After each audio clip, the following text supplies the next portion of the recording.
Okay. Oh, do we have the sign-in sheet somewhere? Yes, we do. It's my life easier. Wherever we of course, if you don't return service, that's fine. Okay.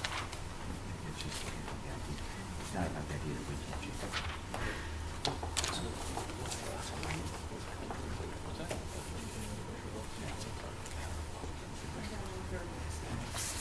Thank you.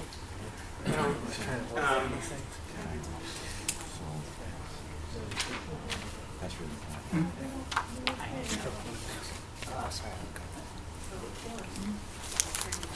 Oh yeah, We should probably get going, and then, Matt may have.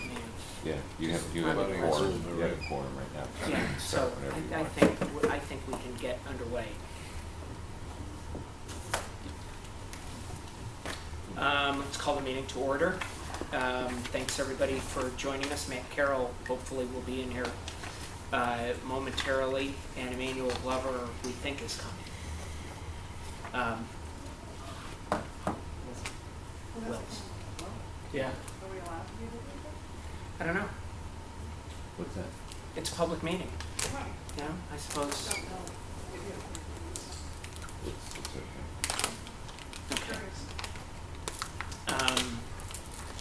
Okay. Okay. Has everybody had an opportunity to see the minutes from the meeting on August 12th?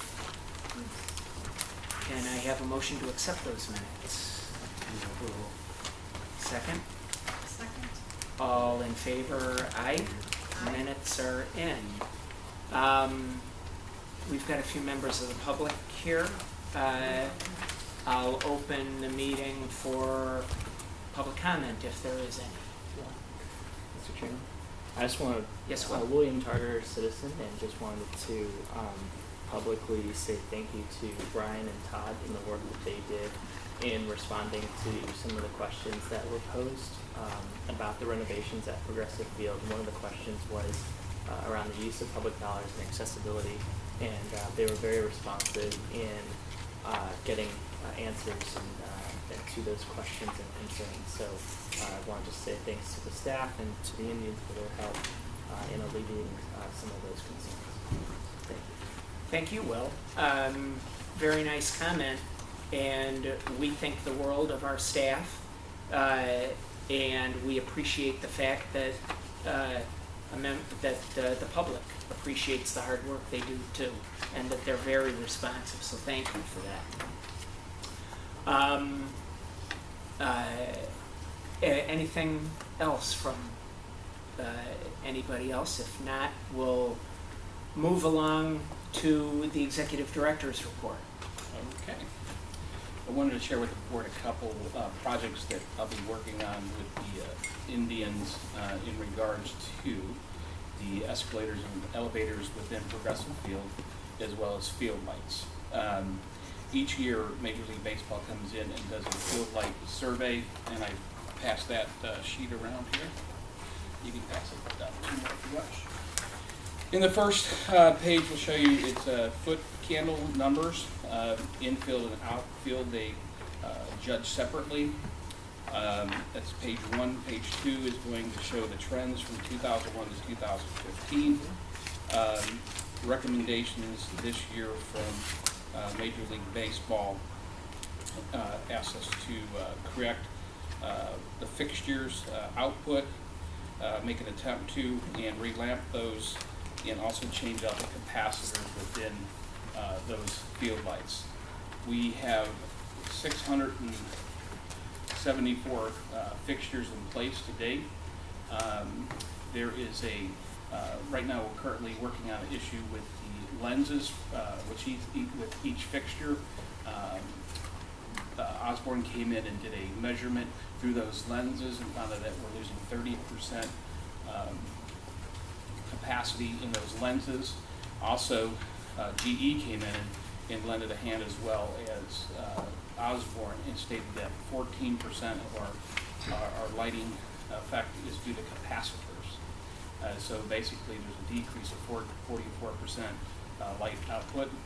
Is it both, or is it one thing or Both. another? It's both. It would And be, why are we losing 30%? Is it that they're dirty, or is it that they're faded? I mean, it is, the lenses are etched currently, and we went through a cleaning exercise about 3 years ago, and it increased very little, but they're etched today, and also Osborne stated like acid rain, things like that, cut back on that. So we're currently reaching out to GE for if we could get the lenses and also what it would take to replace all the capacitors.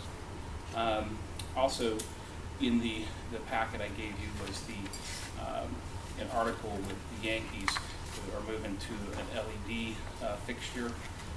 We will, take a look at what they've done with their stadium, and when we put all these prices together, we'll compare it to LED fixtures or sticking with our current GE fixture. So this could potentially be another major capital item? Down the road could be, yes. What does the American League clubs and Major League Baseball, when do they have to have this corrected on? What's the Well, deadline each year, for this? they've not stated a deadline to us as to date. They just state each year that we need to relamp and fix our capacitors and get it up to current levels that they would recommend. There's no date been given that I know of.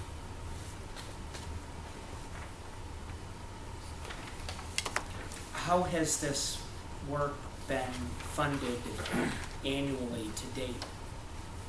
The Cleveland Indians make a deposit in our capital repair account to fund light issues. It's routine. And it's, has it typically been an amount that's plus or minus 500 and some odd thousand dollars? Not today. Okay. Not today. But if we had to replace all of the lenses and capacitors for all these lights, it could actually be. Yes. Mhm. Yes, ma'am. Okay. I wanted to make a note as well for escalators and elevators. We currently have 11 elevator box cards within Progressive Field. We have a controller that controls each elevator. Is beginning to be obsolete. We're having very much trouble trying to find the replacement parts. These elevators are in 11 different locations. If we would go through, we're going to fix the most critical in 2015.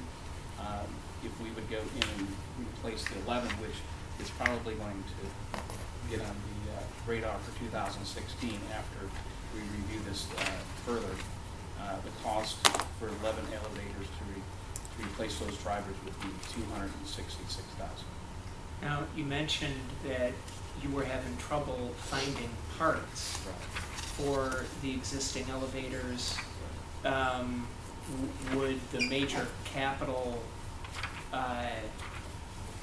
program, if you will, or event be just beyond the parts? And would the entire elevator system need to be changed out? No, the elevator system back in 2009 when Meadow went through this stated that the elevator system would be there for the life of the facility. The parts such as controllers would be monitored, and this is what we would be replacing, these actual controllers to these elevators. Okay, but you think you can find those? We cannot find the existing one, but we can find the replacement. Yes, we Oh, can. okay. It's already been sought after. Okay. And just real quick, the escalators within Progressive Field, 21 years old. We have 2 sets, one set at 9th Street, one set at Ontario, also club lounge area. Originally, these were indoor units placed outside back in 93, 94. We've had a great maintenance program to date with Gateway Indians and our service provider, Kone. We do currently have 15% of the escalator steps that will need to be changed out due to corrosion. We went through this same exercise in 2004. and replaced 100% of the steps at Ninth Street. And so this replacement in the fall will lead us to a $58,000 replacement for 60 damaged steps.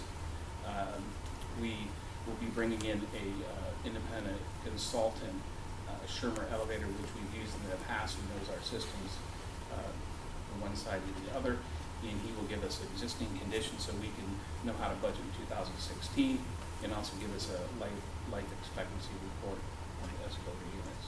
Okay. So that's the two items I'll be working on in the next few weeks. Okay. I think for sure the vertical transportation items are something that we talked about even during the Syntax campaign. Yes. So that's, I'm not sure the lights were on that. I'm not sure the field lighting was on that. It was I'd have to not. go back and look. The escalators were on there as a preferred item. Yes. Okay.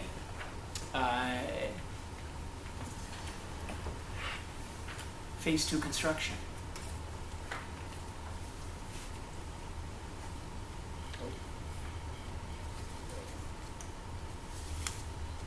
Just the final review for the phase 2 and the vote and attached to the packet as a resolution. Okay. Do any of the board members have any further questions or comments? So this was thoroughly reviewed at the last meeting, and we went through, and I believe that the Indians presented on this, and so now we're ready to do the vote, and we're to wait for the next meeting. That is correct. There's one slight change to the agreement that's attached to the resolution, just to, Okay. the first page, it just points out that the alterations being paid at the lessee's sole cost and expense are to be treated as rent. That was an acceptable change, so I just didn't have a chance to put it in this packet. Okay. So we need a motion to For approve this as changed, or? No, actually, the resolution adopts the agreement in substantially the form, which it is, but I just wanted to point out that change. Okay, so we just need a motion to Approve approve the the resolution. resolution. So I'll second. All in favor? Aye.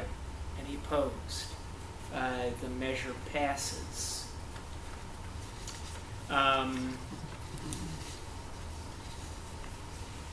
Brian, you're up. Okay, financial reports. Statement of, the first report is the statement of receipts and disbursements, and this is as of July 31st, 2015. For the operating account, we had a beginning balance of $49,677.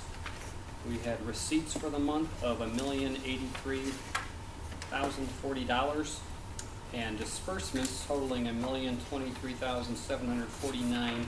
Now again, this is an unusual month because this is July and January, the months we pay the property taxes in the business improvement district. So when you look at that, the majority of that is obviously those two items.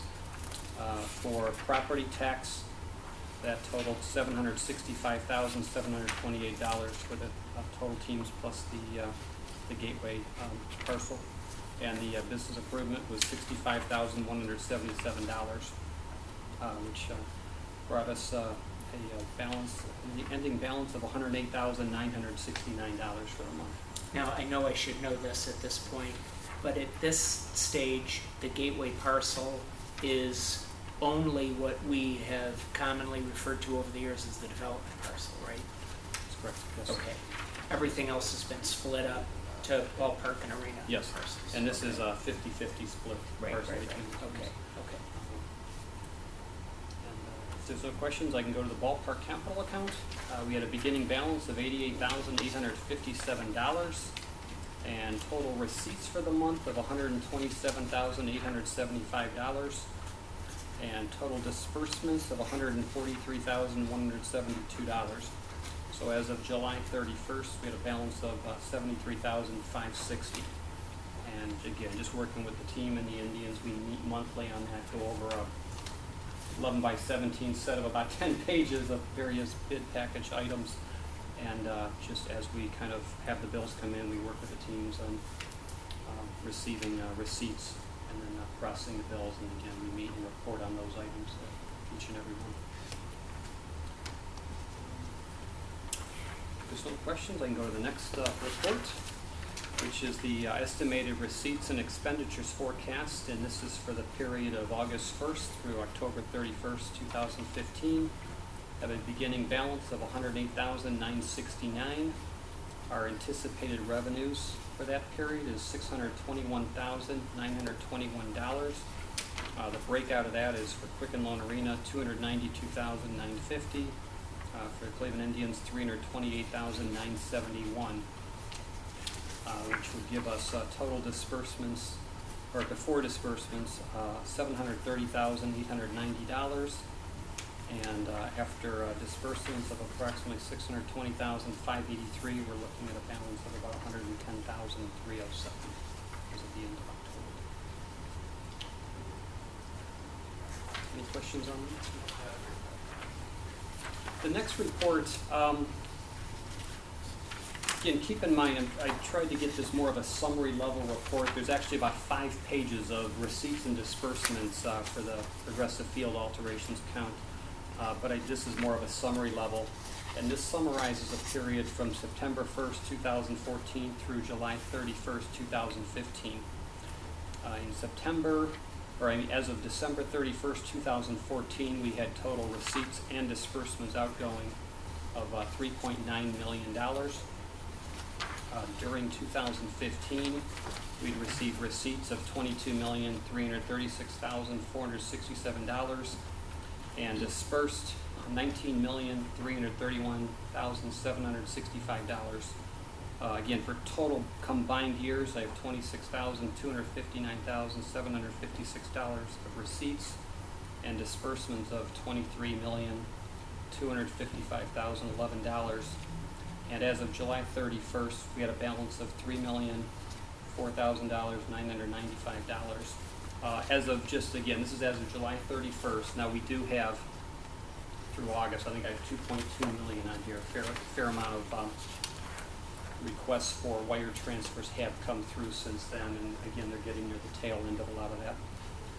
So, about $2.2 million is remaining as of today. Okay. No questions. The next report is actually the Progressive Field Major Capital Account, and this is for the majority of this is for just the Parsons, just sound system, and this is for the phase 1. And we had receipts and disbursements. Didn't have anything in 2014, but for 2015 we had incoming receipts and disbursements of $246,627.14.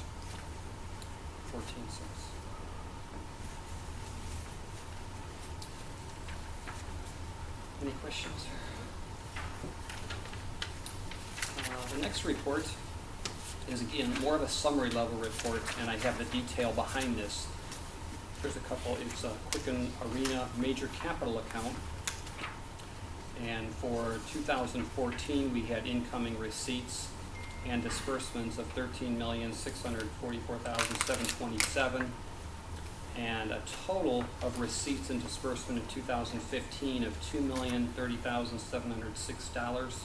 So again, slowed down in 2015, but that gave us a total combined receipts and disbursements of both years of $15,675,434. There's 2 columns there, and the one is for the Quicken Arena Major Capital Account. The other one are the items that they're self-funding those payments of $553,164.